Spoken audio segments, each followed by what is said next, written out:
as a seller, you need me to do a comparative market analysis for your property. So when you contact me and say, hey, what's my property worth? This is what I'm going to send you to give you the information about what it's worth. So I'll get comparable properties in the area that have sold, usually with only in the last 6 months, sometimes only the last 3 months if the market's changed a lot. And they need to be similar in size, land, and condition. And that's always the tricky part. And then we look at all of those factors and see what your property is worth based on what has sold. And it can only be what's sold, not what's listed, and not what's pending, because we don't usually know what the under contract price is and what it's going to close at.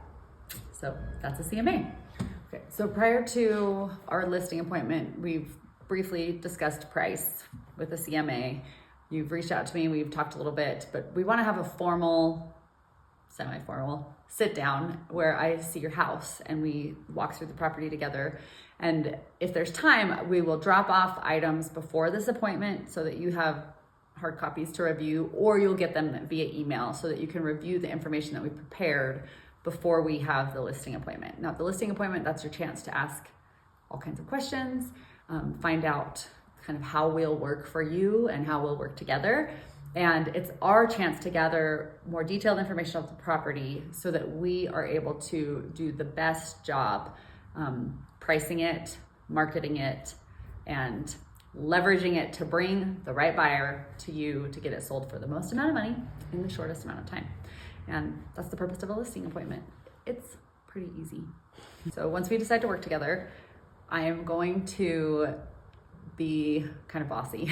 I will come in and I'll say, hey, normally people need to remove about 75 to 50% of the stuff that's in their house. So whether we move it all into the garage or storage unit, we want to get personal items out and a lot of stuff out so that when buyers come in, they can see the whole scope of the property and not be,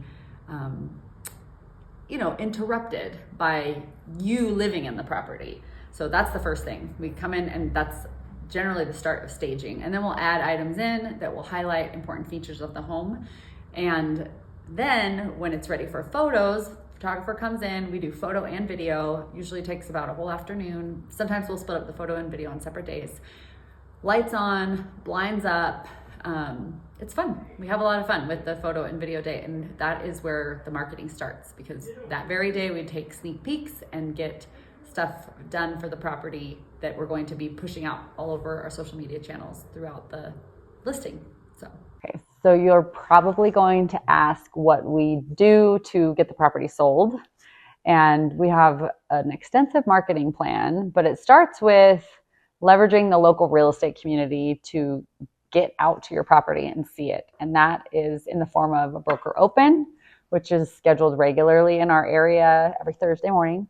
So we'll get that on the calendar for you. And then I like to do a neighborhood open, and that's inviting the neighbors out for some food and drinks. And so they can come in, and they're always a little nosy anyways, so they can preview the property, and then hopefully they'll tell friends and family, and those people want to come see the property.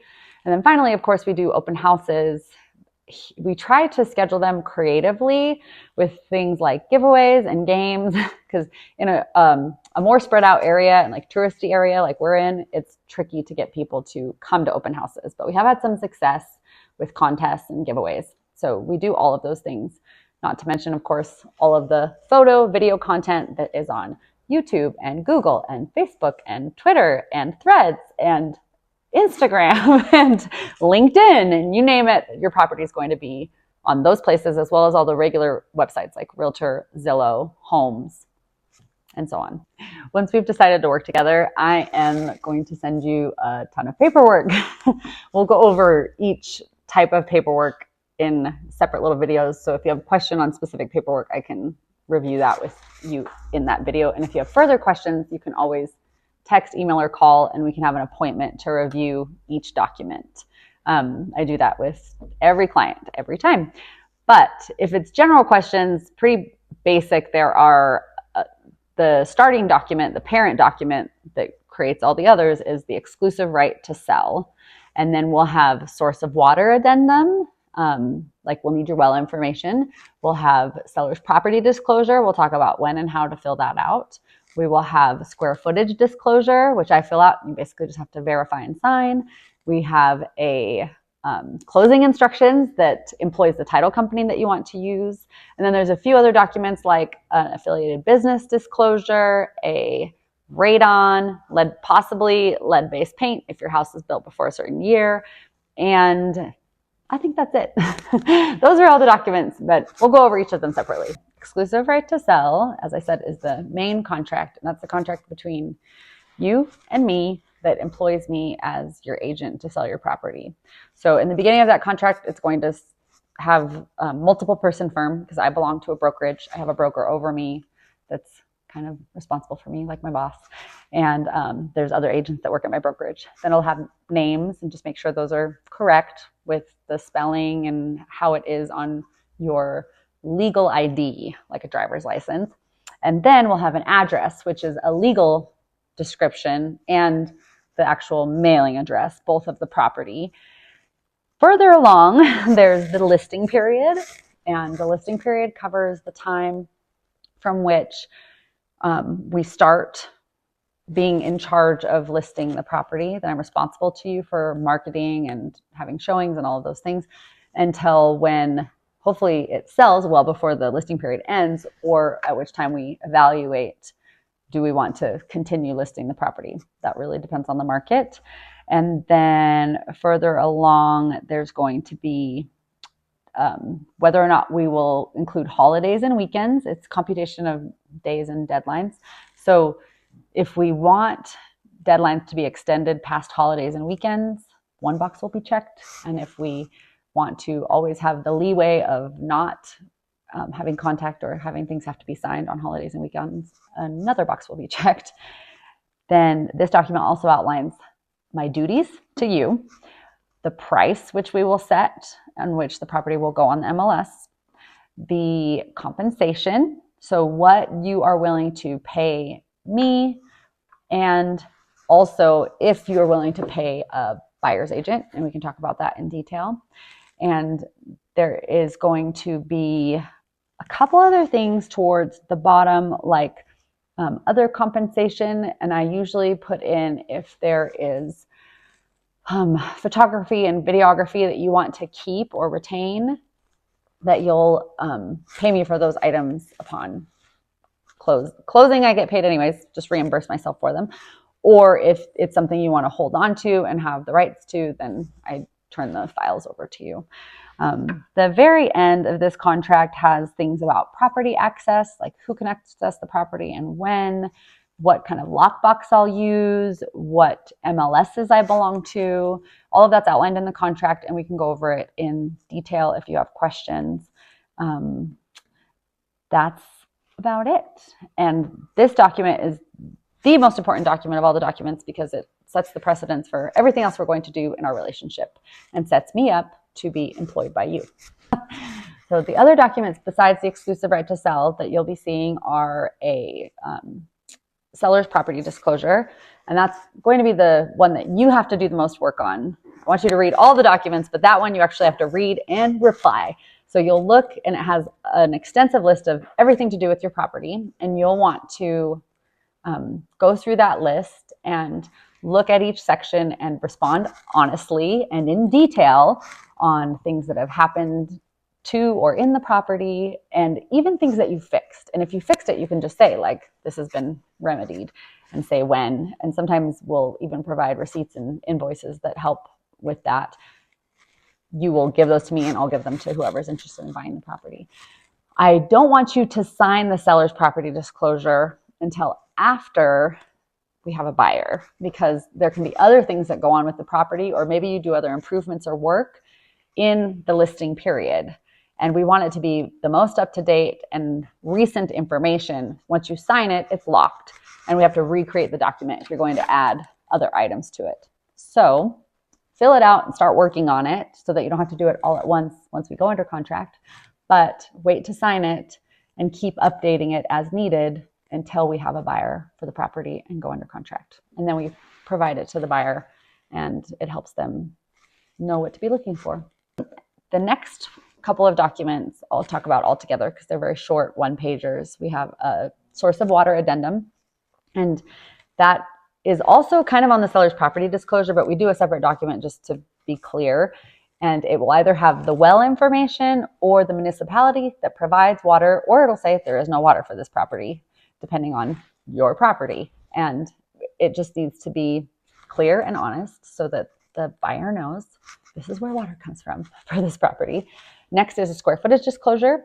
And if it is a piece of land, we don't do that one. But if it's a building, we have measurements that we can take, or most of the time we take it from the county assessor site and then we input it into the document and provide it to the buyer with your signature showing this is what we know, because the assessor usually has measured. So unless you've done extensive remodeling or additions, it's going to come off the assessor's site. If the property is built before 1978, you need to have the lead-based paint disclosure form. And if it's not, don't worry about that one. And then recently in Colorado too, there is a radon disclosure form showing if you've ever tested for radon, and then we send, brochure about what radon is to buyers. So they'll be asking, and the buyer has the right to test for radon. So we disclose just if we know anything about radon in the property. And those two forms kind of go together because they're disclosures for things that might be dangerous to a buyer. Then we have closing instructions, and that's the document where we employ the title company. It's a pretty straightforward document, but you could choose the title company or you can have me help you choose. I work with a bunch of title companies, so I can give you suggestions. And it outlines in there how you're going to receive your funds when the property sells. It also says the fee that the title company charges, usually just a couple $100s, and who the closer is going to be. And I have relationships with several of those too, so I can make suggestions. And then finally, we have an affiliated business disclosure. And that is because my brokerage owns a title company and a lending company. And we may not be using either their title company or their lenders, but the brokerage still has to disclose that we own these affiliated businesses that we could be referring business to, so that it's clear that those businesses are all cooperative and we might be funneling business to the other businesses that we own. So you need to know that, and that's on one sheet. You can read through and ask any questions you have about it. We may not use, again, either their title company or their lender, but we will give you the information. One final thing to know about is wire fraud. And so the closing company that we choose, that closing instruction document that I talked about, will send documents about this too and information. And they usually will use only a secure portal to communicate with you and I, because you and me, because they want to make sure that your money doesn't get stolen. And wire fraud is a real risk today. So there's a disclosure that explains that. Please use the title company's portal. Please don't put any financial information or closing dates in general emails. They need to be in the secure portal. And then when you're wiring money, earnest money, fees, and getting closing money wired to you, make sure you're in direct contact with someone that you know and trust from the financial institution or from the title company, so that you can verify instructions and not have fraud happen. After we've gone through all of this preparatory work, we've looked at contracts, we agree on what it should be priced at, we're working together. The sequence of things is photos, video, put a sign up with some flyers, get a lockbox on the door. I'll need an extra key from you. Or if you have a keypad, we can use that. I prefer the lockbox because it's secure and it tracks everybody that's going in and out of the property every time they use it. And then your listing is live. So we'll send you a live listing email, and it will say, here's your listing. If there's anything you need to edit or change, let us know. We can do it immediately. And it usually updates on the internet within a few minutes. And we will always be working on that together. It's a collaborative process. So if there's things that you feel like would help, please tell us. Text, email, or phone, and we will fix it and make it work and look better. And then we start boosting the property on different websites. That means we pay money to get it out there for people to see it and know about it. You will have showing requests start, and we use showing time. So you'll get texts, calls, and emails, and you can choose which format you like best. And they will say, so-and-so wants to see your property at this day and time, and you can approve or deny the showing. If you deny, just talk to me and I will go in and suggest other times to those that are trying to see the property. And that way we are all in communication and getting the maximum amount of buyers into your property as often as possible. The more people that see it, the more likely it is to get bought. As when we get word that we might be receiving an offer, we do our very best to let everyone that's ever seen the property have a chance at also sending an offer. We want to create competition, right? We want the maximum amount of offers all at the same time to drive the price up. So we get the word out to everyone and invite them to send an offer if they're interested in that. We have a meeting together where I present to you the offers and we go over all of the details. And a good offer has a lot of components, like timing. So it's not just price. Price is number one, obviously, and we'll talk about that. But they could be asking for money back, so that might make the price actually lower.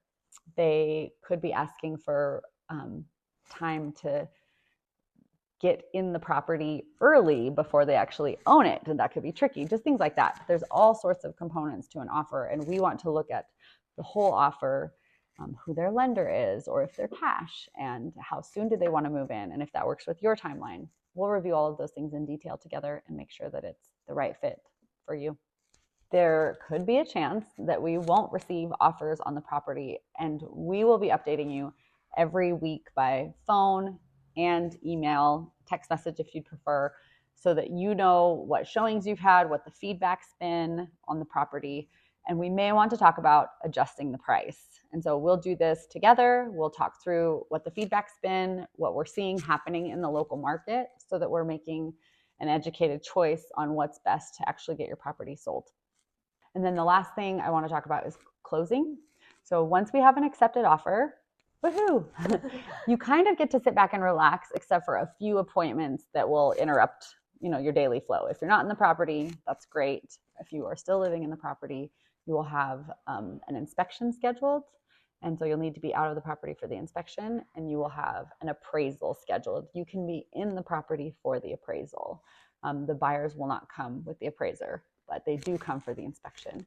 And after those appointments are finished, it's pretty smooth sailing from there usually. You can wait and sit back for closing, and we can do a mail out closing if you're not going to be local at that time. If you are, we will make sure that we meet at the title company, go over the documents together. If you do a mail out closing, I'm always available by phone and to review any of the documents that you need before you sign them. And we sign the papers. Your money usually gets wired to you within that day or 24 hours of signing, and we're closed. And then one last thing, it really helps us if you leave a review. So if you have appreciated our services and it's gone well for you, and you think that someone else might benefit from the type of service we provide in selling a home, we would love for you to leave us a Google review. That's how people find us. And we will send you a link in an email. We have a template to make it extra easy if you want to just fill in the template with your own, couple phrases, or you can write your own review and we'll post it on Google, or Google will post it.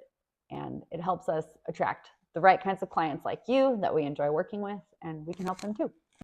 If you've liked these videos, please like and subscribe, leave a comment, leave a question. We are here to help.